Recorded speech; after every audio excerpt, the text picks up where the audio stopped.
Hello guys, welcome to my channel. সবাইকে ঈদ মোবারক। আর আজকে এসেছি আমরা খান্দোয়া ঘুরতে। এই দেখো খান্দোয়ার ভিউ, এটা খান্দোয়ার ভিড়। এই দেখো না ভিড়, সেই খান্দোয়া। ওইদিকে কুয়াশা, মানে ওয়েদারটা একটু ঠান্ডা ঠান্ডা ভাব, রোদ হয়নি, ওই জন্য একটু দেখা যাচ্ছে না।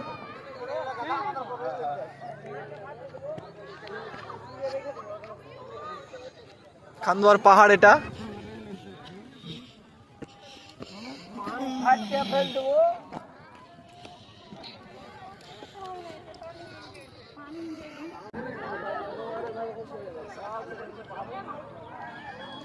গাইস আমরা ছিলাম সেই নিচে, ওই সেই বালি দেখতে পাচ্ছ সাদা, ওইখানে ছিলাম আমরা। এসেছি এখন। এই হচ্ছে খান্দোয়ার ভিড়, আর সেই হচ্ছে বিচ, আর এই হচ্ছে খান্দোয়ার মেন পার্ক। ভিড় দেখে নাও গাইস, সেই ভিড়, জমজমাট ভিড়। যত লেট হচ্ছে তত ভিড় হচ্ছে।